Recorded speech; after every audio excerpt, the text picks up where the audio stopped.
우리가 아는 천국에 관한 이야기는 대부분 누가 한 얘기냐면 예수님이 한 얘기입니다.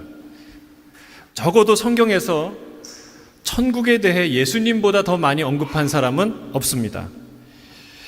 주님은 이 십자가를 지시는 이 마지막 주간에 제자들에게 또 사람들에게 또 우리를 향해서 힘주어서 말씀해 주시는 메시지 중에 하나는 천국이라는 거예요. 천국의 이해와 확신은 성도에게 너무나 중요합니다. 그것이 우리의 영적 정체성을 형성하기 때문에 그렇습니다. 적어도 예수님이 하신 그리고 가르치시고 언급하신 천국 복음의 내용과 분량을 생각할 때에 천국이라는 게 굉장히 중요하구나라는 것을 깨달을 수 있다는 거예요. 주의 말씀을 읽으면 읽을수록 주님은 우리의 시선을 계속해서 끌어올려서 천국을 향하게 하십니다.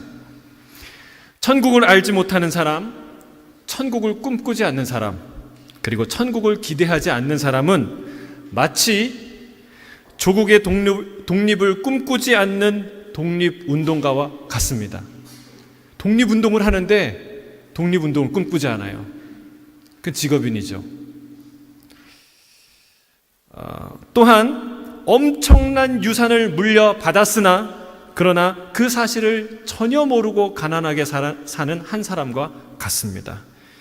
여러분, 우리 성도의 부요함은 어디서 오나요? 성도의 부요함은 여러분 은행 잔고에서 옵니까? 경험에서 옵니까? 관계에서 옵니까? 성도의 부요함은 하늘에서 오는 줄로 믿습니다. 천국의 소망에서 오는 것이죠. 그래서 성경은 우리를 천국 시민이라 부릅니다. 여러분, 옆에 있는 분에게 물어보세요. 당신 시민권은 어디에 속해 있습니까?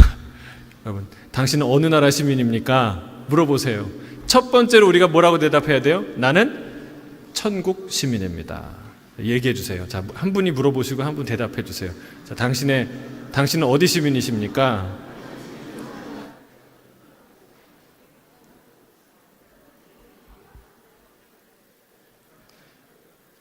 여러분, 이게 성도의 첫 번째 고백이고 가장 중요한 정체성이에요. 나는 누구냐? 어떤 사람으로 사느냐? 천국 시민으로 산다는 것이죠. 우리의 소속은 천국이라는 거예요. 우리의 고향도 천국이라는 것입니다. 그 천국에 속한 자로서 이 땅에 살아갑니다. 하늘의 대사, 천국의 대사로 우리가 살아가는 것이죠.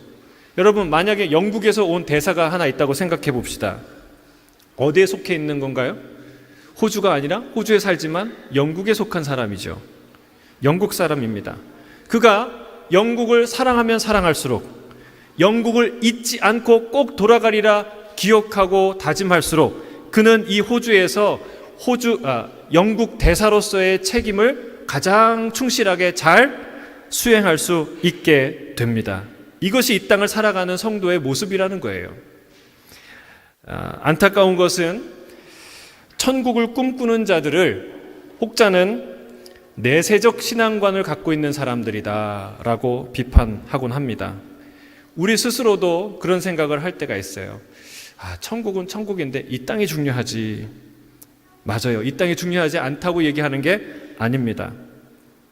그러나 저는 그 생각이 자칫 균형을 잃으면 우리에게 영적으로 매우 큰 손해를 끼칠 수 있다는 것을 말씀드리는 거예요. 어떤 사람은 하나님 나라가 이미 이 땅에서 시작됐기 때문에 우리의 사명은 이 땅을 하나님의 나라로 만들어가는 것이 우리의 사명이라고 말하는 사람들이 있습니다. 그 말 자체는 틀리지 않아요. 저도 동의해요. 그리고 우리의 주제가 뭡니까? 예수님과 함께 왜 다른 교회 성도들 앉아 계시나요? 우리 주제 자체가 예수님과 함께 세상 속으로, 그게 우리의 사명이고 우리의 존재 목적이죠. 주님은 우리를 세상의 소금으로, 세상의 빛으로 부르셨어요. 그런데 중요한 것은 우리가 소금의 맛을 잃는다면 세상의 소금이 될 수 없다는 사실입니다. 빛을 잃었는데 어떻게 세상을 비추겠습니까? 여러분, 세상을 만나게 하는 이 소금 맛은 어디로부터 오는 것인가요? 세상을 비추는 이 빛은 어디로부터 오는 것입니까? 하늘로부터 오는 거예요. 세상을 만나게 하는 소금 성도의 그 소금의 맛은 하늘로부터 오는 것이고, 세상을 비추는 그 희망과 진리와 능력의 빛은 하늘로부터 오는 줄로 믿습니다. 여러분, 바울처럼 표대를 향해 달려가는 사람, 3층 천을 체험했지만 그러나 여전히 그 천국을 향해 달려가는 사람, 나를 위해 예비된 그 의의 면류관을 향해 달려가는 사람, 이런 사람이 세상의 빛과 소금이 된다고 성경은 말하고 있습니다. 히브리서는요, 이 믿음의 사람들을 뭐라고 말하냐면 이렇게 얘기합니다. 히브리서 11장 13절에서 16절까지 말씀 같이 읽겠습니다. 시작.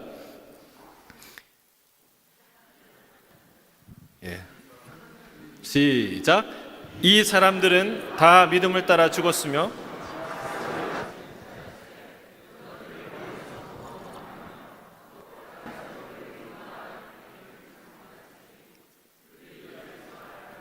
자기들이 본향을 찾는 자임을 나타냅니다.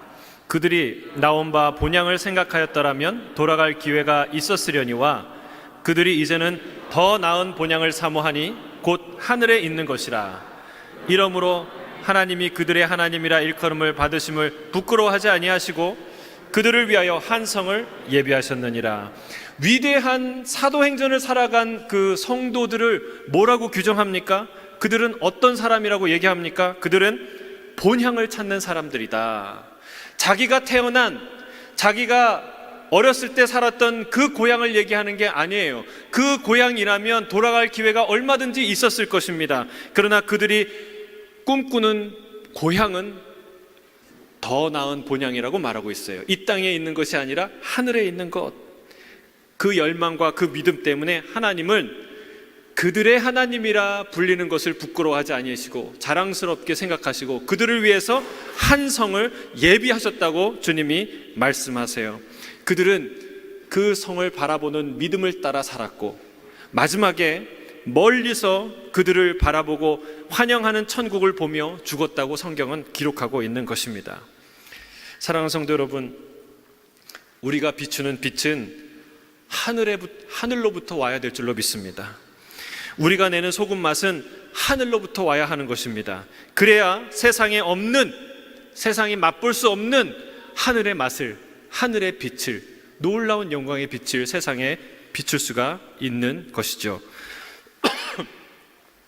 사탄은 이 천국의 빛을 성도들이 못 보게 하도록 길을 쓰는 거예요. 왜 그럴까요? 이 빛을 보면 그 사람이 감당할 수 없는 사람으로 변하기 때문에 이 천국의 빛을 못 보도록 애를 써요. 예배의 자리에 나왔음에도 불구하고, 성경을 읽음에도 불구하고, 예수를 믿음에도 불구하고 이 천국의 빛을 못 보도록 여러 가지 이론과 사건과 감정으로 그 성도들의 눈을 가리는 것이 사탄의 일이라는 거예요. 여러분, 우리가 왜 예수님을 믿고 복음을 아는 사람들이라고 하는데 왜 무기력하게 사나요? 왜 그렇게 너무나 쉽게 지쳐 쓰러지나요? 주님이 헤아릴 수 없는 은혜를 부어주셨다고 고백하고 또 주실 것이고 주고 계시다고 우리가 고백하면서도 왜 자꾸 우리는 날마다 갈증만 느끼나요?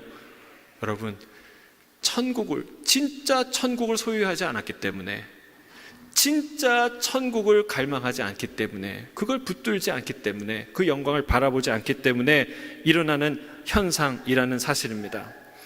여러분, 바울은 표대를 향해 달려간다고 고백합니다. 주께서 주시는 의의 면류관, 나뿐만 아니라 그의 나타나심을 사모하는 모든 자에게 주시는 그 하나님의 의의 면류관을 바라보면서 여전히 달려간다고 그는 고백합니다. 그의 가슴엔 뭐가 있었어요? 천국이 있었던 거예요. 그 놀라운 위대한 사도 가슴에 천국이 있었던 거예요. 저는 저와 여러분의 가슴에 천국이 있기를 주의 이름으로 축복합니다. 그것이 있는 사람은요, 배가 좀 고파도, 그리고 조금 힘이 들어도 그 길을 포기하지 않습니다. 절망하지 않습니다. 쩔쩔매지 않습니다.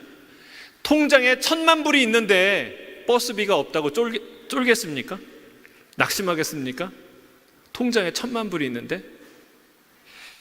없어 보셔도 잘 모르시겠죠. 밥 한 번 굶었다고 기죽지 않는다는 거예요. 여러분,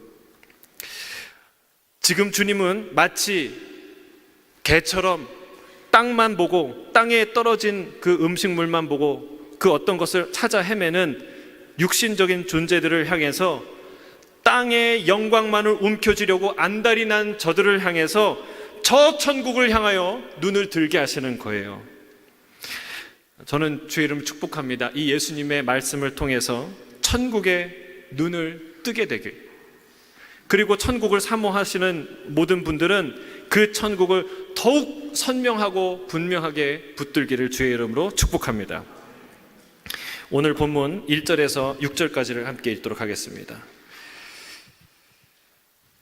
함께 읽겠습니다. 시작.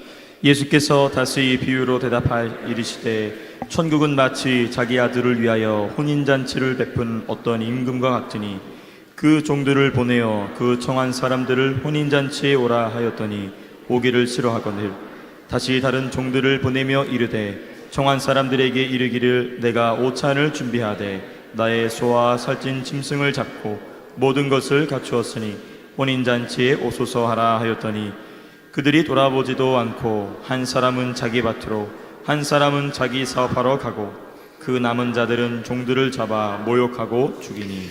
자, 천국은 자기 아들을 위해 혼인잔치를 베푼 어떤 임금과 같다라고 말씀하십니다. 천국은 혼인잔치입니다. 천국은 혼인잔치와 같다. 여러분, 행복한 결혼식을 경험해 보셨습니까?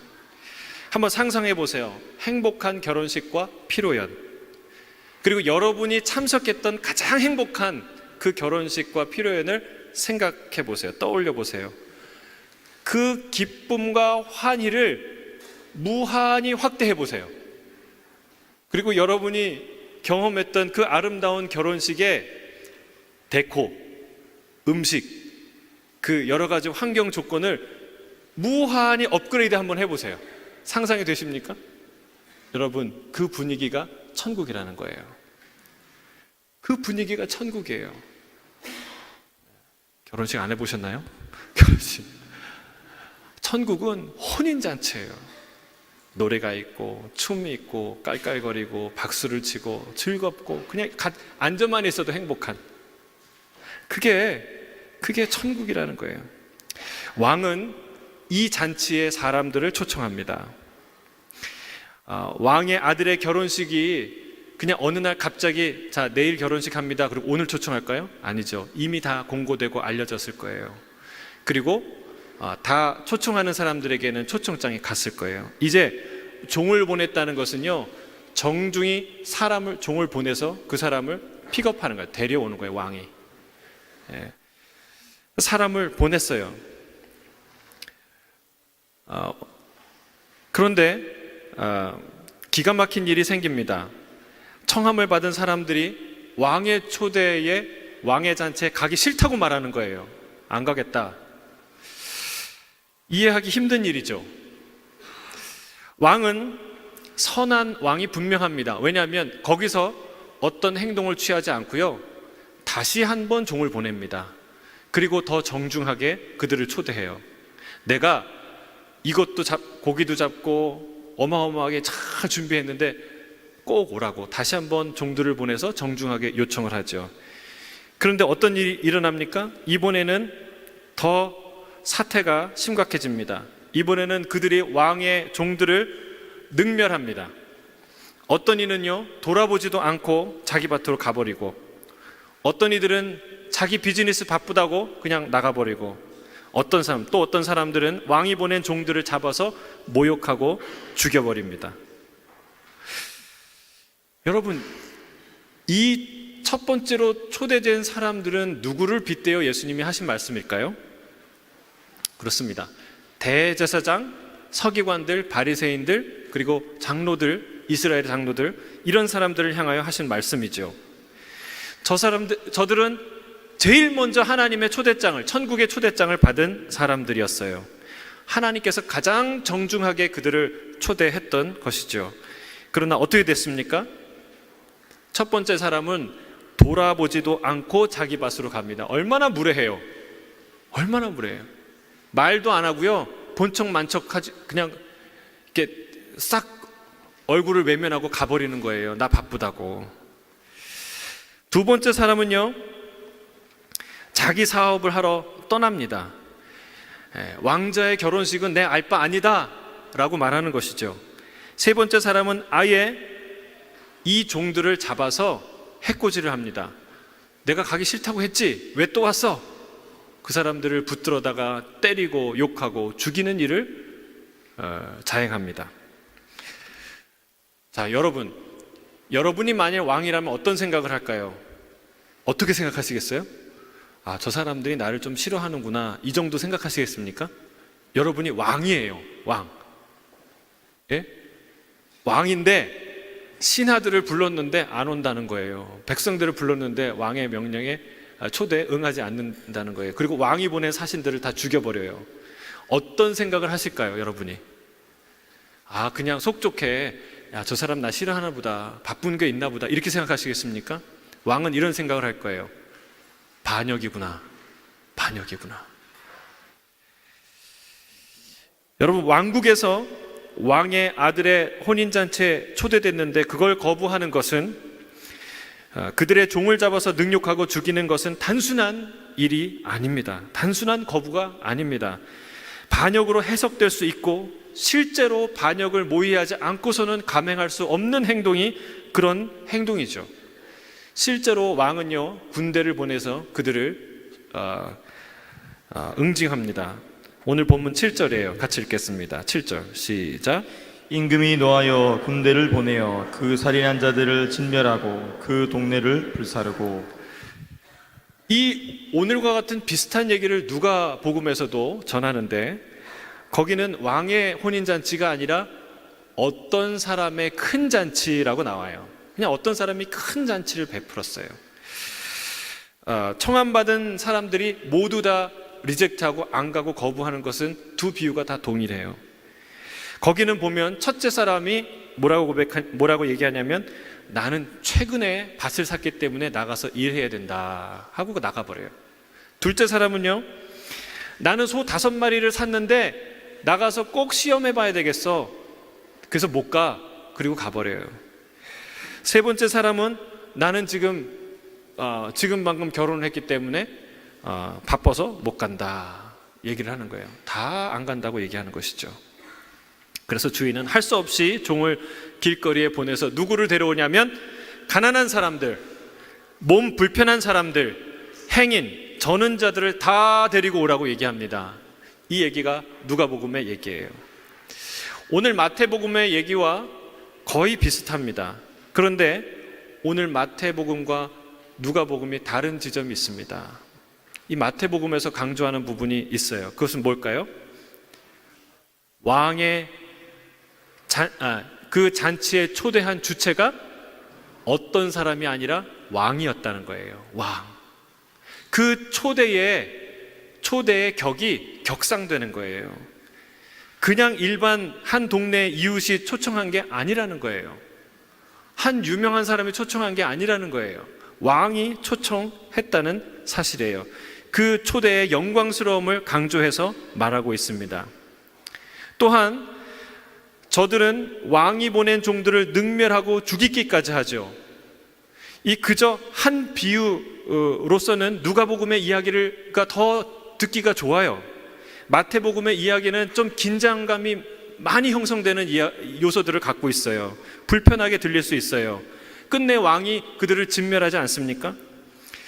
여러분, 이 비유에서 누가 봐도 왕은 누구예요? 하나님이죠. 그런데 혼인잔치에 참여를 거부한 자들을 그 왕이 군대를 보내서 진멸하고 그 집과 소유를 다 불사르는 장면을 보면은 우리 하나님이 너무 잔혹한 일을 하고 계시지 않는가, 이런 생각이 들 수 있어요. 그래서 여러분, 이 비유를 통해서 마태가 무슨 얘기를 하는 것일까요? 첫 번째로 중요한 메시지는요, 천국 초대가 결코 가벼운 일이 아니라는 것을 말하고 있습니다. 우리에게 전달된 이 천국의 소식과 천국의 초청장이 그냥 가벼운 얘기, 지나가는 얘기가 아니라는 거예요. 여러분, 우리는 사실 매일 수많은 초청과 초대를 거부하며 살고 있어요. 여러분, 스팸 메일함을 한번 보세요. 들어가서 보시면 잠깐만 정리 안 하면 수백 통이 쌓여 있지 않습니까? 또 어떤 분은 수천 통이 있을 거예요. 스팸 정리를 잘 안 하시는 분들. 하루에도요, 수백 통의 스팸 메일이 옵니다. 내용은 뭐예요? 50%, 90% 할인해 주겠다는 여행사에서, 레스토랑에서 오는 메일들이에요. 그리고 온갖 모임에 당신을 초대한다는 초대장들이에요. 그런 거는 우리가 얼마든지 쓰레기통에 버릴 수 있죠. 그러나 하늘로부터 오는 천국의 초대장, 왕의 초대장은 그와 같지 않다라는 것을 마태는 강조하고 있는 것입니다. 여러분, 우편함에 여러 가지 편지들이 오지 않습니까?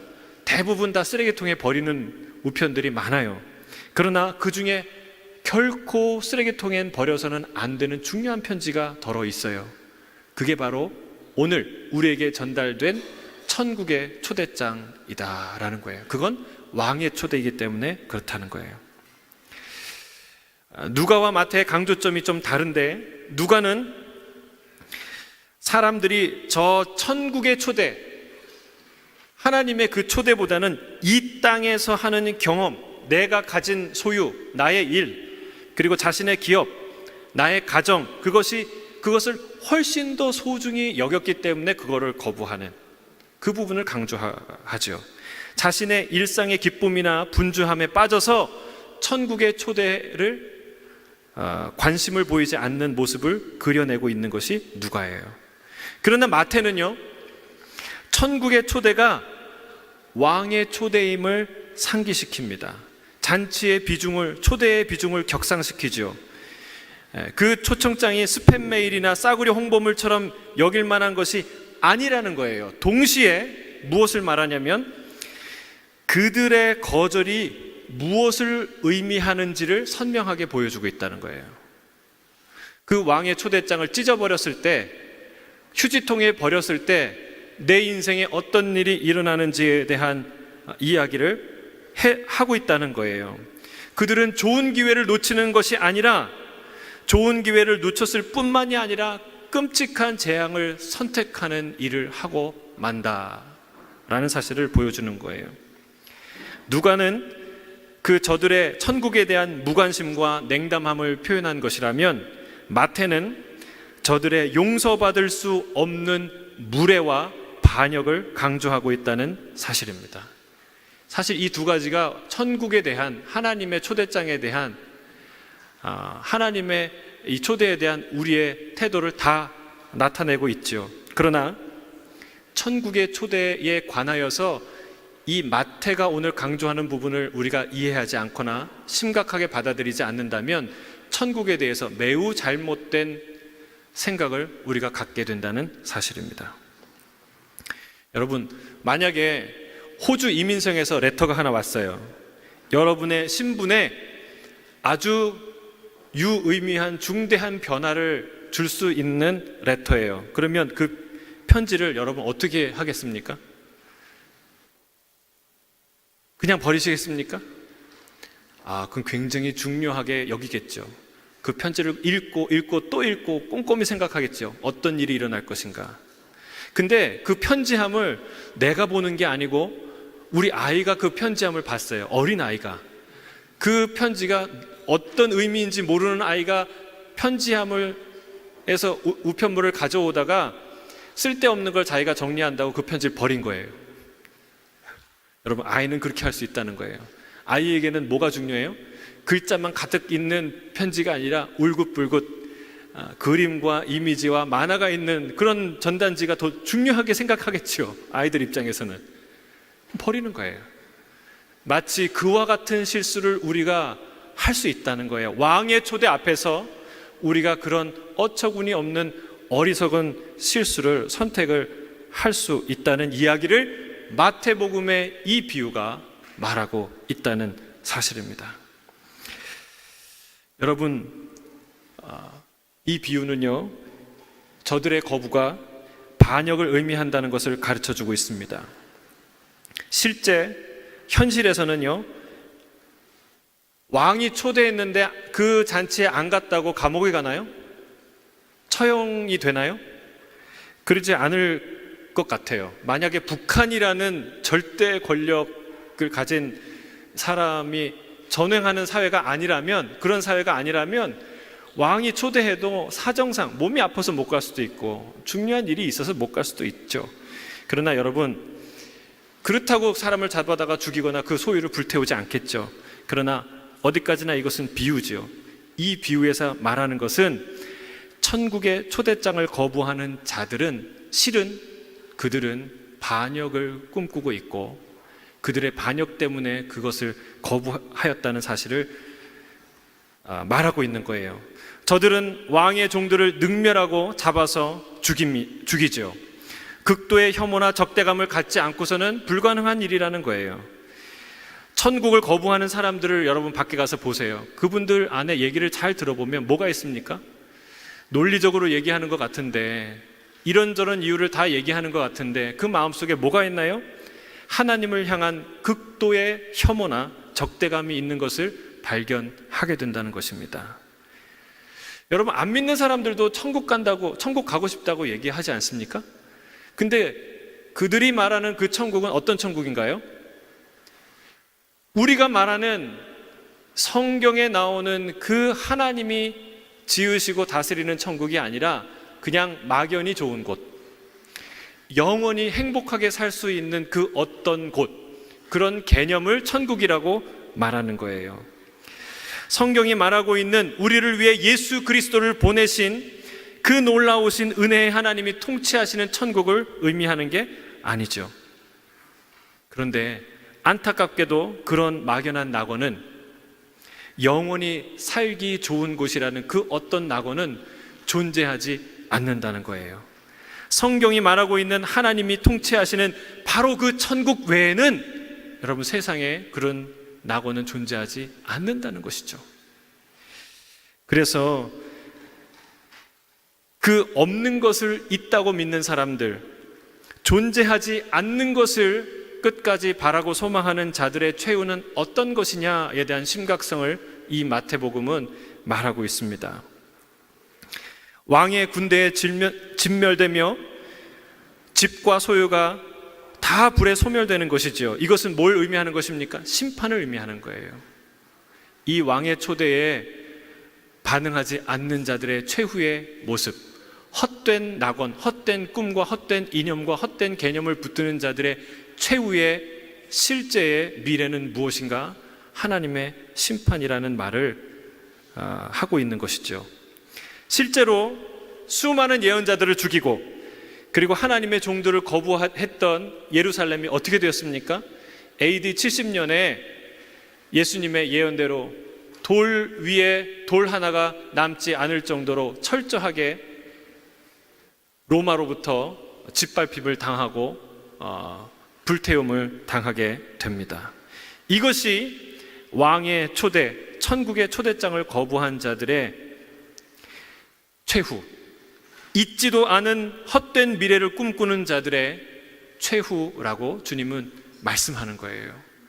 여러분, 이 천국의 초대는 우리에게 너무나 아름다운 소식이고 기회이지만 동시에 그 기회가 사라진 이후에 우리에게 닥칠 미래는 끔찍하고 놀랍고 두려운 미래라는 것을 이 마태복음은 우리에게 말해주고 있다는 사실입니다.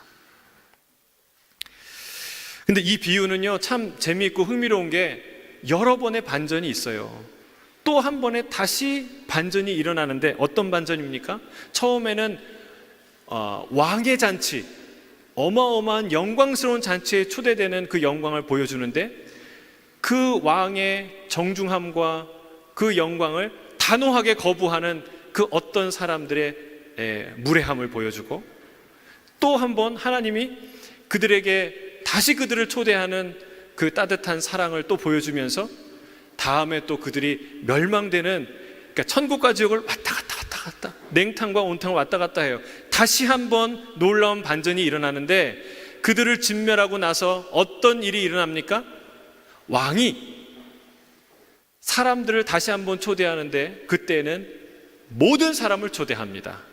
길거리에 지나가는 모든 사람들, 사거리에 나가서 왕의 잔치에 오기를 원하는 모든 사람들을 초대하는 그런 놀라운 일들이 일어나요. 우리 본문 8절에서 10절까지 함께 읽겠습니다.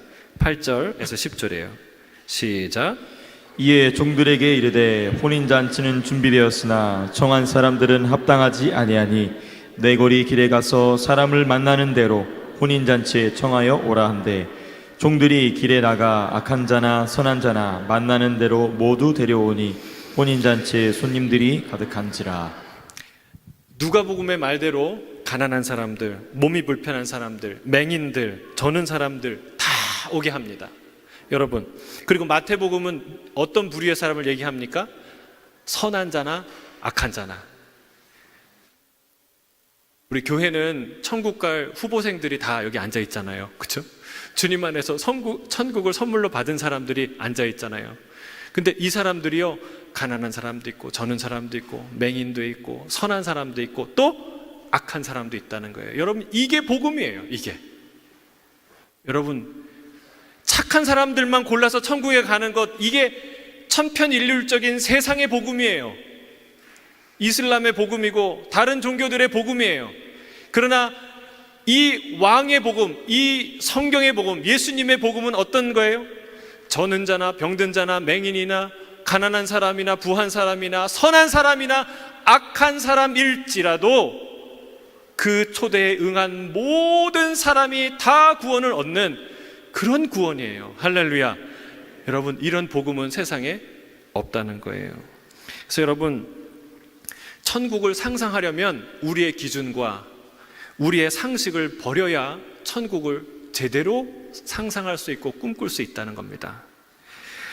어떤 잔치가 모든 사람을 초대할 수 있을까요? 어떤 왕이 자기 아들 혼인잔치에 가난한 사람들을 초대합니까? 몸이 불편한 사람들을 초대합니까? 여러분의 아들의 혼인잔치에 이런 사람들 초대할 사람 있어요? 어떤 왕이 그렇게 하겠습니까? 왕의 체면과 품위가 있는데 심지어는 악한 사람들까지, 소문이 안 좋은 사람들까지 다 초대하는 그런 왕이 있습니까? 없죠.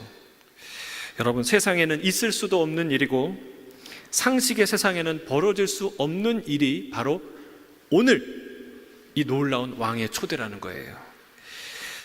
저는 이 천국 복음에서 가장 제 마음을 늘 감동시키는 것은, 놀라운 단어는요, 누구나라는 말이에요. 누구나, 누구든지. 따라하겠습니다. 누구든지. 천국은 누가 가요? 누구든지. 누구든지. 여러분, 세상에서는 아무도 감히 말할 수 없어요. 누구든지라는 단어를 아무데나 붙일 수 없어요. 어떤 정치인도, 어떤 용사도, 어떤 지혜자도, 어떤 의사도 붙일 수 없습니다. 세상에는 누구나 다 채용할 수 있는 회사 없어요. 세상에는 누구나 다 위로해 줄 수 있는 상담자 없어요. 세상에는 누구나 다 시민권을 발급해 줄 수 있는 나라 없어요.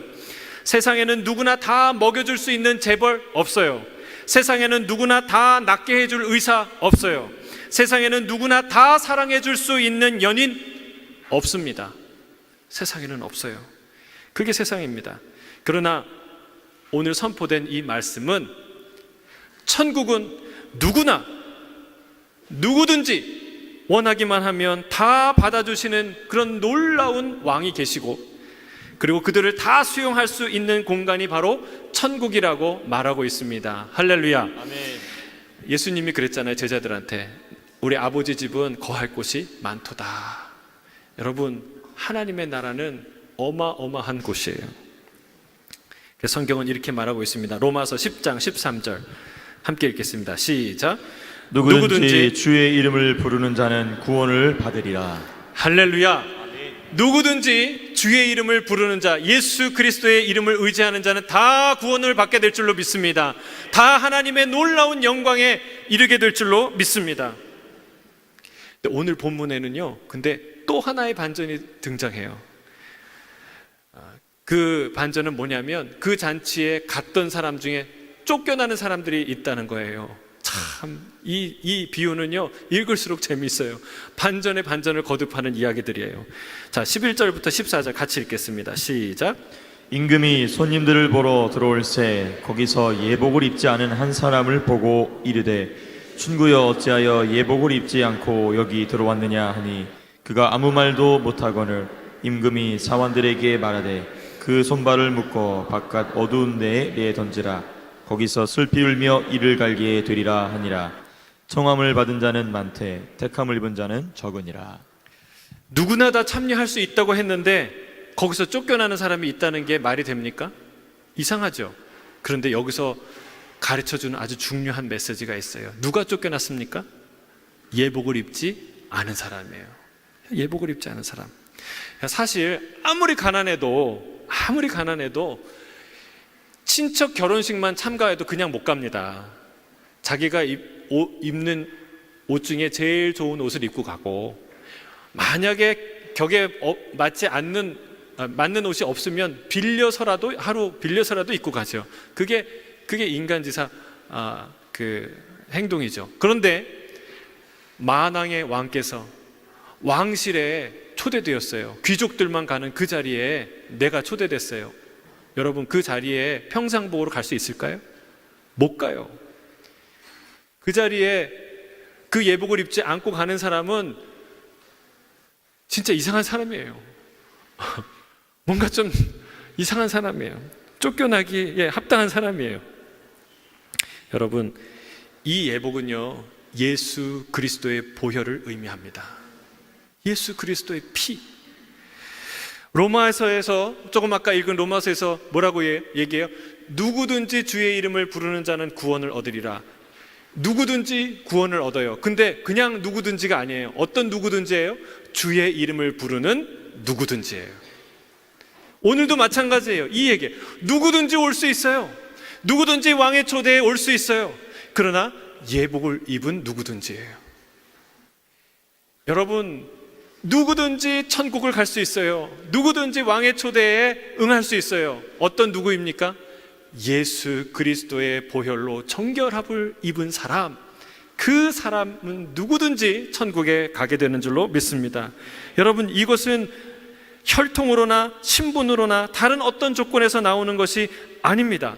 요한복음 1장 12절에서 13절 뭐라고 얘기합니까? 여러분, 우리 학생들 다 오남성 학생들이 암송한 건데 같이 외워볼까요? 시작. 영접하는 자 곧 그 이름을 믿는 자들에게는 하나님의 자녀가 되는 권세를 주셨으니 이는 혈통으로나 육정으로나 사람의 뜻으로 나지 아니하고 오직 하나님께로부터 난 자들이니라. 할렐루야. 주님이 얘기해, 저는 자, 병든 자, 가난한 자, 그리고 악한 자나 선한 자 모두를 다 오는데, 이 구원은, 이 왕의 잔치에 참여하는 영광은 혈통으로나 육정으로나 그 어떤 인간적인 조건에서 오는 게 아니다라는 거예요. 오직 어디서 옵니까? 예수 그리스도의 보혈로 정결함을 입은 사람들. 그 사람들은 누구나 그 왕의 잔치에, 천국의 놀라운 영광에 참여할 수 있다고 말하는 것입니다. 여러분, 이처럼 세상에 공정하고 공평하고 관대하고 의롭고 위대한 구원이 어디에 있습니까? 여러분 봤어요? 없어요. 세상에는 이렇게 놀라운 구원이 없어요.